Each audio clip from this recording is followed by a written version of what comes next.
होती है अपनी रोग प्रतिरोध क्षमता कम या ज़्यादा हो जाती है शरीर की, इसके विभिन्न रीज़न हो सकते हैं। 90% लोगों को कोई न कोई किसी चीज़ की एलर्जी है, कोई किसी भी फॉर्म में एलर्जी है। तो डॉक्टर साहब इस एलर्जी को कैसे डिफाइन करते हैं, ये एलर्जी है क्या और क्यों होती है? चेंज ऑफ सीजन के कारण बहुत एलर्जी होती है। फिर उसके बाद देखा गया है कि आजकल तो ये सारे मल्टीपल फैक्टर हैं जिनके कारण एलर्जी हो सकती है। एक बड़ी कंसर्न होगी है कि कोई उनका चेहरा लाल पड़ जाना, दाने दाने हो जाना, स्किन ड्राई हो जाना, उसका क्या इलाज है डॉक्टर? एलर्जी की बीमारी डेफिनेटली बढ़ती जा रही है। नमस्कार HNT के दर्शकों को प्यार भरा नमस्कार। मैं आपका दोस्त सुखबीर सिंह हुड्डा एक बार फिर ऐसी शख्सियत के साथ जिसका बल्कि हिंदुस्तान में ही नहीं देश विदेशों के अंदर भी नाम जाना जाता है। वो अपने फील्ड के एक बहुत ही माहिर डॉक्टर हैं और जिनके करीबन पूरा हिंदुस्तान उनकी रीच में करीबन उन्होंने 2000 अपनी फ्रेंचाइज खोली हुई है। और वो एलर्जी के ऐसे स्पेशलिस्ट डॉक्टर हैं जो नई टेक्निक्स के अंदर बिलीव करते हैं, नई टेक्नोलॉजी के अंदर बिलीव करते हैं और पेशेंट्स को इस तरीके से डील करते हैं कि उसकी मिनिमम कॉस्ट आए और उसको ज़्यादा रिलीफ मिले। और डॉक्टर साहब ने आपने दुबई, लंदन और बहुत सारे कंट्रीज़ में भी एक्सपेंड कर लिया है। आज हम रूबरू होते हैं डॉक्टर प्रशांत जैरत से, बल्कि पूरी फैमिली जैरत फैमिली, बड़े जैरत साहब, इनके मॉम डैड ऑल आर सारे पैथोलॉजी, सारे एलर्जी स्पेशलिस्ट हैं। आज हम आए हैं ऐसी शख्सियत के पास, डॉक्टर प्रशांत के पास, जिन्होंने इस उम्र के अंदर इतना बड़ा एम्पायर खड़ा करके और इतनी लोगों के अंदर रीच बनाई है और लोगों की जो सेवा कर रहे हैं, आज उनसे रूबरू होते हैं। डॉक्टर प्रशांत, HNT न्यूज़ में आपका स्वागत है। नमस्कार सुखबीर हुड्डा जी, और थैंक यू हुड्डा जी को इतनी तारीफ़ करने के लिए। मेरा नाम डॉक्टर प्रशांत जैरत है। मैं MD पैथोलॉजिस्ट हूँ बाय प्रोफेशन और मेरे लैब का नाम है Jairat path lab allergy testing centre. और ये एक हाईली स्पेशलाइज्ड लैब है एलर्जी टेस्टिंग के लिए और इम्यूनोलॉजी टेस्टिंग के लिए। और तकरीबन 2000 से 2200 सेंटर हैं हमारे पूरे ऑल इंडिया। और हमारा जो ऑपरेशनल ऑफिसेज हैं वो हैं बॉम्बे, जलंधर, चेन्नई और इन सब जगह पर हैं। डॉक्टर प्रशांत, सबसे पहले जो आज जो मुख्य मुद्दा है जो जिस पे आप हम बात करेंगे एलर्जी के ऊपर, सबसे पहले ये बताइए कि कोई मेरे ख्याल से मुझे नहीं लगता कि अगर हम 130 करोड़ 35 करोड़ की आबादी है, 90% लोगों को कोई न कोई किसी चीज़ की एलर्जी है, कोई किसी भी फॉर्म में एलर्जी है।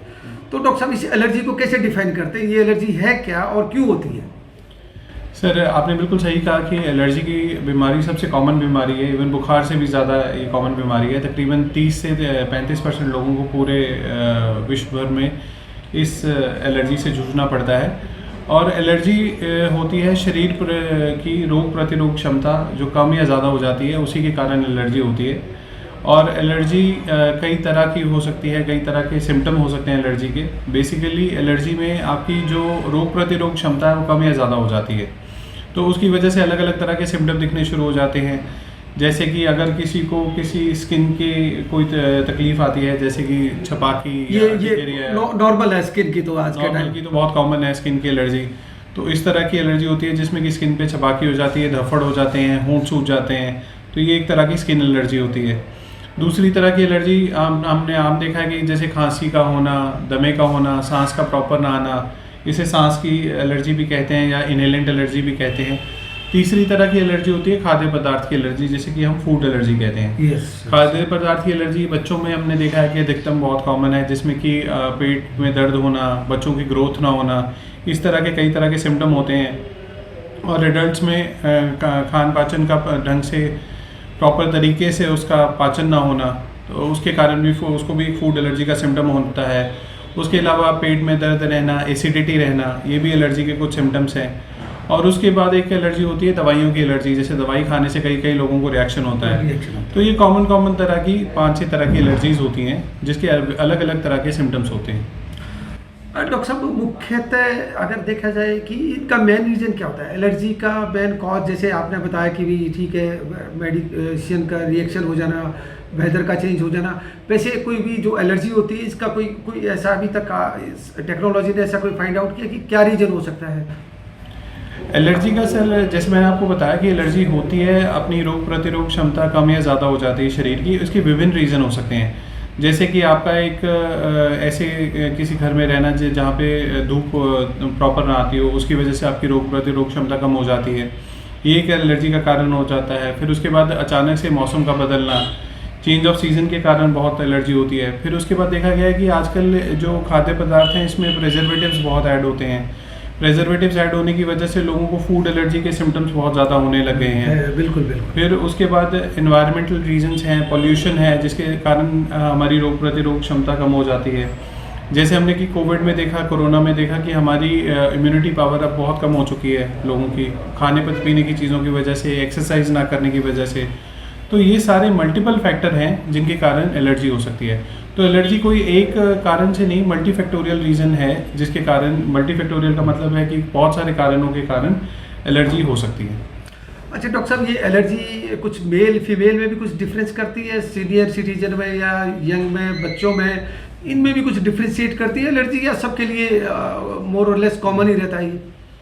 सर एलर्जी बेसिकली तो क्या कहते हैं, किसी भी उसमें हो सकती है, मेल फीमेल, बच्चों में, एल्डरली में। लेकिन हाँ ये बात है कि अलग अलग एज में अलग अलग सिम्टम्स प्रेफर होते हैं। जैसे एडल्ट्स में देखा गया है कि स्किन की एलर्जी ज़्यादा होती है, फिर बच्चों में देखा गया है कि फूड एलर्जी ज़्यादा होती है, और इसी तरह से एडल्ट्स एज के कारण डिफरेंट तरह की एलर्जी होती है, जैसे सांस की एलर्जी ज़्यादा होती है। तो अलग अलग एज में एलर्जी के सिम्टम्स बदलते जाते हैं, लेकिन पर्टिकुलरली कोई ऐसी एज नहीं है जिसमें कि एलर्जी ज़्यादा अफेक्ट करती है। डॉक्टर साहब, एक चीज़ और एक बड़ी कंसर्न है आपकी ट्रेड के अंदर, जैसे कई बार ऑब्जर्व करा गया, जैसे मैंने आपके इंटरव्यू से पहले मैंने ये डाली पोस्ट, तो बहुत सारे लोगों का वो था कि भाई ओवर द काउंटर भी बहुत सारी मेडिसिन बिकती है एलर्जी के लिए।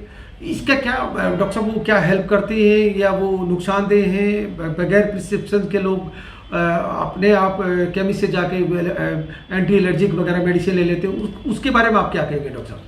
सर एलर्जी की हर आदमी को ही पता है कि एलर्जी की कॉमन दवाइयाँ जैसे कि सेट्राजिन, लिवोसेट्राजिन, मॉन्टेरोलोगास्ट, ये आम ही लोग जाके दुकानों से ख़रीद लेते हैं कि जैसे ही खारिश हुई तो वहाँ से जाके दवाई ले ली, छींकें आई तो दवाई ले ली। पर क्या है कि ये सारी दवाई हैबिट फॉर्मिंग दवाइयाँ हैं, ठीक है, कि जैसे आपने एक बार सेट्राजिन खानी शुरू कर दी, कई बार आपका शरीर उसके हिसाब से कस्टमर्ड हो जाता है। तो कभी हम पेशेंट को ये नहीं सजेस्ट करते कि वो बिना डॉक्टर को दिखाए एलर्जी की दवाइयाँ ले, बिकॉज लॉन्ग टर्म में जैसे स्टीरॉइड्स हैं और ऐसी दवाइयाँ जो काउंटर से लेके लोग खा तो लेते हैं, लेकिन जो आगे जाके किडनी फेलियर और कई तरह की बीमारियाँ करती हैं। और दूसरी बात है कि इस पर डिपेंडेंस हो जाती है एलर्जी की दवाइयों पे, तो इसलिए ज़रूरी है कि डॉक्टर्स की सलाह के बिना आप दवाई ना लेके खाएँ, बेटर है। अच्छा डॉक्टर साहब, अब ये सवाल आता है कि भी पहले जब एलर्जी टेस्ट होती थी, किसी को एलर्जी कोई भी एलर्जी निकलती थी, जो वो फूड से है, किसी को फ्रूट से है, किसी को दाल से है, चने से है, कर्ड से है, मिल्क से है, तो वो पूरे हाथ के ऊपर स्पॉट्स लगा के, कोई 80 या 100 के आसपास कोई वो ऐसे सुइयाँ लगा के, बहुत बड़ा पेनफुल है, सुना है, देखा गया है, लोगों ने बताया है। तो क्या अभी भी वही सिस्टम अडॉप्ट हो रहा है, या उस कोई लेटेस्ट टेक्नोलॉजी, जो आप तो बिल्कुल क्योंकि लेटेस्ट टेक्नोलॉजी के साथ करते हैं, एशिया की लेटेस्ट मशीन आपके पास है, स्विस की आपके पास लेटेस्ट टेक्नोलॉजी आई हुई है, तो इसके बारे में बताइए क्या कि कैसे होता है और कैसे इसको एलर्जी को पकड़ में लाया जा सकता है? अच्छा, आपने सही कहा सर। एलर्जी का सबसे बड़ा सोल्यूशन ये है कि ये पता करना कि एलर्जी है किस चीज़ से। तो पता करने के लिए जैसे कि एलर्जी, पहले तो हम इसको, जिस टेस्ट की आप बात कर रहे हैं उसको कहते थे हम स्किन प्रिक टेस्ट। उसमें सुइयाँ लगा के देखा जाता था कि एलर्जी के कितने कहाँ पे हमें रिएक्शन मिलता है, उसको स्किन प्रिक टेस्ट कहते थे। लेकिन उसमें बहुत सारी सुइयाँ लगानी पड़ती थी, जिससे कि पेशेंट भी बहुत लंबा प्रोसेस भी था, दो कम से कम 2-2.5 घंटे का। पेशेंट बच्चे करवाने में दिक्कत करते थे इस टेस्ट करते। अब सिंपल टेस्ट जैसे कि कोई भी रूटीन टेस्ट होता है, सिंपल एक ब्लड के सैंपल से पता चल जाता है एलर्जी का कारण। एलर्जी का कारण पता करने के बाद ये अलग अलग मशीनों में टेस्ट होता है, उससे हमें कारण पता चलता है, फिर हम उस पेशेंट को उस चीज़ का परहेज़ रख पाते हैं। तो अब क्या है कि बहुत इजी हो गया एलर्जी का टेस्ट। अब पहले की तरह एक तो लंबा प्रोसीजर नहीं है और पेनफुल प्रोसीजर नहीं है। जैसे आप कुछ भी थायराइड का, बीपी का, किसी भी चीज़ का सैंपल देते हैं ब्लड का, किसी तो भी सिंपल ब्लड सैंपल के हिसाब से ही हो जाता है, एलर्जी का कारण पता चल जाता है। ठीक है जी डॉक्टर साहब, अभी जैसे किसी को एलर्जी टेस्ट कराना है, आपकी करीबन अराउंड 2000 के आसपास आपकी फ्रेंचाइज है, तो आप कैंप्स भी लगाते रहते हैं, तो क्या ये आम आदमी की रीच में पहुंच पाया? क्या आम आदमी आपके पास टेस्ट करा सकता है? उसकी पॉकेट्स उस लेवल तक आ गई है कि आप लोगों का, क्योंकि पहले तो बहुत कॉस्टली सुना गया था ये टेस्ट। एलर्जी का टेस्ट सर जनरली जो लैब्स में होता है वो अभी भी बहुत कॉस्टली है, लेकिन अब हमारे तकरीबन जैसे 2000 सेंटर हैं पूरे इंडिया में, और इसमें कुछ स्पेशल दिनों के टाइम स्पेशली गरीब लोगों के लिए और जो लोग इसे अफोर्ड नहीं कर सकते उस टाइम पे हमारे यहाँ कैंप वगैरह लगते हैं जिसपे ये टेस्ट आधे से भी कम रेट पे किया जाता है। तो डॉक्टर साहब रफ आइडिया क्या होता है उसका प्राइस का? कुछ 2 से 3 हज़ार रुपये में ये टेस्ट हो जाता है ओके। पेशेंट के लिए, और उसके बाद पेशेंट का ट्रीटमेंट भी किया जाता है और उसे सलाह भी फ्री में दी जाती है। क्योंकि पेशेंट अगर अफोर्डिंग नहीं है तो उसको सबसे ज़्यादा ज़रूरी है कि टेस्ट तो वो चलो करवा लेगा, टेस्ट करवाने के बाद उसका क्या इलाज है वो हमारे सारे सेंटर्स पे किया जाता है, ताकि उस पेशेंट को सही गाइडेंस मिले और उसका आगे वो ट्रीटमेंट और परहेज़ कैसे रखना है उन चीज़ों का वो उसे पता चले। मतलब आपके कहने का मतलब ये कि हम उसका जब ब्लड सैंपल लेते हैं, जब भी कैंप लगता है, उसके बाद जब उसकी रिपोर्ट आती है तो उसकी कंसल्टेंसी भी हम फ्री में करते हैं जी जी। और उसके बाद उसके लिए जो भी प्रिवेंटिव मेडिसिन है वो हम प्रोवाइड करते हैं नॉमिनल कॉस्ट के ऊपर जी। This is what you know conclusion is. This the conclusion. Okay doctor साहब, इसके बाद सवाल ये आता है कि जो एलर्जी है कि ये जैसे किसी को वीट एलर्जी है, वो एक बार वीट एलर्जी निकल जाती है, क्या उसको हम फिर लाइफ टाइम के लिए उसको उससे परहेज रखना पड़ेगा या उसका कोई सोल्यूशन भी है? किसी को कोई भी किसी तरह की एलर्जी निकलती है, क्या वो उस चीज़ को कुछ समय के लिए परहेज रखवाते हैं आप, क्या उसके बाद वो उस पर आ सकता है, कंटिन्यू कर सकता है? सर एलर्जी के 2 तरह के समाधान हैं। एक तो जैसे आपने बताया कि आपको किसी अगर चीज़ से एलर्जी है तो आप उस चीज़ का परहेज़ रखें। दूसरा, परहेज़ के बाद कई बार क्या होता है कि परहेज़ के अलावा कई चीज़ें ऐसी हैं जिसका वातावरण में या कोई ऐसी चीज़ है जिसका परहेज़ नहीं रखा जा सकता, तो फिर एलर्जी के लिए विभिन्न तरह की दवाइयाँ आती हैं जिससे वो परमानेंट ठीक भी हो जाती है। ये ज़रूर है कि कुछ टाइम तक आपको, जब तक आप दवाई ले रहे हैं तो उसका परहेज़ आपको रखना पड़ता है, लेकिन धीरे धीरे करके, जैसे हम वीट एलर्जी की बात करें, जैसे बच्चों में वीट एलर्जी निकलती है तो कुछ एज के बाद कई बार तो खुद से ठीक हो जाते हैं, कई बार दवाइयाँ आती हैं जैसे उस पेशेंट को धीरे धीरे करके हम वीट शुरू करवा सकते हैं। इसी तरह से अलग अलग खाद्य पदार्थ हैं जिनके लिए दवाइयाँ आती हैं और वो दोबारा शुरू हो जाते हैं। ऐसा नहीं कि आपको एक बार एलर्जी आ गई तो आपको सारी उम्र के लिए बंद करनी पड़ेगी। तो मतलब डॉक्टर साहब का ये कहने का मतलब सीधा सीधा ये है कि कोई भी एलर्जी ऐसी नहीं है कि जो नॉन क्योरेबल हो। हर एलर्जी का इलाज है, हर चीज़ की जो भी किसी तरह की भी किसी भी चीज़ से एलर्जी निकलती है वो क्योरेबल है, उसका ट्रीटमेंट है। डॉक्टर साहब के यहाँ कंसल्टेंसी है, कंसल्टेंसी बिल्कुल फ्री है और टेस्ट भी नॉमिनल चार्जेस पे होते हैं जब वो कैंप्स लगते हैं। तो डॉक्टर साहब, जैसे नॉर्मली अगर कोई भी टेस्ट कराने आता है तो वो ब्लड देता है तो कितने दिन में रिपोर्ट आती है और कितने करीबन आइटम्स की आप एलर्जी निकालते हैं? तो इसके ऊपर थोड़ा सा लोगों को पता लगे कि भाई वो टेस्ट कराने चाहें और कितने आइटम्स के अगेंस्ट में वो टेस्ट होता है। सर ये अलग अलग तरह के पैनल होते हैं। एलर्जी का टेस्ट उस चीज़ पे डिपेंड करता है कि पेशेंट को सिम्टम क्या है। वैसे जनरली अगर एक रिपोर्ट में देखा जाए तो 100 से 150 ऐसे खाद्य पदार्थ और ऐसी चीज़ें होती हैं जिसकी रिपोर्ट आती है। और ये टेस्ट भी ऐसा नहीं है कि आपको बिना डॉक्टर की सलाह के कराना चाहिए, बिकॉज हो सकता है कि आपकी एलर्जी के हिसाब से वो टेस्ट ना फिट होता हो। क्योंकि ये एलर्जी के टेस्ट भी कई तरह के होते हैं, जैसे खाने पीने की एलर्जी का फूड एलर्जी टेस्ट होता है, सांस की एलर्जी के लिए इनहेलेंट एलर्जी टेस्ट होता है, किसी को चमड़ी की एलर्जी के लिए हो तो उसको स्किन एलर्जी टेस्ट होता है। और कुछ ऐसे पेशेंट होते हैं जिसको मल्टीपल सिम्टम्स होते हैं, जिसको खाने पीने की भी दिक्कत होती है, स्किन की भी दिक्कत होती है, उनके लिए कॉम्प्रिहेंसिव या कंप्लीट एलर्जी टेस्ट होता है। तो ये एलर्जी टेस्ट इस चीज़ पे डिपेंड करता है, इसके नंबर ऑफ वो इतने चीज़ पे डिपेंड करता है कि कितने तरह की उसको एलर्जी है। और दूसरी बात है कि रिपोर्ट जनरली हफ्ते के अंदर आ जाती है। थोड़ा सा लंबा टेस्ट होता है, बाकी रूटीन टेस्ट की तरह नहीं कि आपने सुबह सैंपल दिया तो शाम तक आपकी रिपोर्ट आ जाएगी। यूजुअली एलर्जी टेस्ट जो आपका ब्लड से होता है उसमें 1-1.5 हफ्ता लगता है, 1-1.5 हफ्ता लगता है आपकी रिपोर्ट आने में। ठीक है। डॉक्टर साहब, एक आजकल आप एक ट्रेंड देखेंगे, जो है आप बजट होटल में चले जाएं, चाहे वो 5 स्टार में होटल में चले जाएं या नॉर्मली अच्छे ऑफिसेज में चले जाएं, सब जगह कारपेट बिछ चुके हैं। और मेरा ये मानना है कि ये कारपेट भी एक कॉज है एलर्जी का। इस बारे में क्या करेंगे? क्योंकि देखिए, कोई भी ऑफिस है बगैर कारपेट के कोई भी ऑफिस नहीं बन रहा है। चलो घरों तक तो अभी मिनिमम एंट्री हुई है, लेकिन ऑफिस में तो कारपेट्स की एंट्री हो गई है। इस बारे में मैंने एक बार आपका लेक्चर सुना था जिसमें आपने कारपेट्स के ऊपर लोगों को बड़ा क्वेश्चन किया था कि भैया इससे ज़रा बच के रहिएगा। इसके बारे में ज़रा प्रकाश डालें प्लीज़। सर कारपेट्स आजकल होटल्स में और घरों में आजकल एक फैशन हो गया है कारपेट्स लगाने का, लेकिन कारपेट्स में एक चीज़ होती है डस्ट माइट। डस्ट माइट एक बैक्टीरिया, एक काइंड ऑफ छोटे सा कीटाणु होता है जिसके कारण सांस की एलर्जी और स्किन की एलर्जी बहुत ज़्यादा होती है। डस्ट माइट आप देखेंगे कि अगर हम जैसे रिपोर्ट देखते हैं तो 90% ऑफ द लोग ऐसे हैं जिनको डस्ट माइट की एलर्जी पॉजिटिव आती है। डस्ट माइट होता है ऐसे पर्दों में जिनको धूप ना लगती हो, ऐसे कारपेट्स में जिनको धूप ना लगती हो, ऐसे कपड़े में, जैसे हम सर्दियों के बाद कपड़े निकालते हैं तो निकालते ही हमें छींकें लग जाती हैं, उसमें डस्ट माइट होता है। तो डस्ट माइट का सिर्फ या तो कारपेट्स आपके फिक्स ना हो और आप उसको रेगुलर 10 दिन 15 दिन में धूप लगा दे रहे हैं, फिर तो कारपेट का सेंस बनता है। लेकिन ऐसे फिक्स्ड कारपेट जिनको धूप नहीं लगती उसमें डेफिनेटली डस्ट माइट होता ही होता है। तो जैसे आपने सही कहा कि होटल्स वगैरह के कमरे जिन पे कारपेट्स वगैरह होता है उसमें डस्ट माइट और सर ऑफिस में भी हो गया आजकल, ऑफिस में भी हो गया, सबके ऑफिस में कॉमन हो गया सर। काफ़ी तो इसके लिए क्या क्या सावधानी बरती जाए सर? सावधानी सर यही है कि कारपेट्स को आपको धूप लगानी चाहिए हर 10 दिन बाद, ताकि उसमें डस्ट माइट की ग्रोथ ही ना हो। एक बार उसमें डस्ट माइट की ग्रोथ हो गई तो बिना धूप के किसी तरह से आप उसको नहीं कर सकते। फिर आजकल स्पेशल वैक्यूम क्लीनर्स आए हैं जो डस्ट माइट को किल करते हैं। अगर आप नहीं धूप लगा सकते जैसे फिक्स्ड है तो फिर आपको उस तरह के क्या कहते हैं वैक्यूम क्लीनर्स यूज़ करनी चाहिए। आजकल कुछ मैट्रेसेस और सोफ़ाज़ और ये सब भी इस तरह के एलर्जी फ्री आ गए हैं जिसमें डस्ट माइट की ग्रोथ नहीं होती। स्पेशल पिलो कुशन्स और ये तो वो भी उनका भी यूज़ किया जा सकता है, उनको बिछाया जा सकता है उसके ऊपर ताकि डस्ट माइट का एक्सपोजर ना हो। डॉक्टर साहब एक बड़ी कॉमन एलर्जी है जो ऑब्जर्व की गई है, जैसे कुछ नॉर्मली बच्चे, आजकल के बच्चे या बच्चियां जो यूथ एज में हैं, यंग एज के अंदर हैं, वो जब भी निकलते हैं धूप में तो उनको एलर्जी हो जाती है, रेड फेस हो जाते हैं और दाने दाने से निकल आते हैं।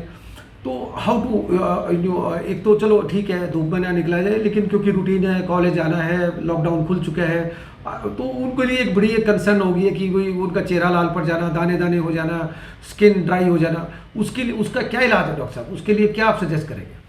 सर धूप की एलर्जी का एक इलाज तो है कि कोई उसे फेस को निकलें तो आप कवर करके निकलें। दूसरा सनस्क्रीन उसका एक है ताकि वो लाल ना हो स्किन।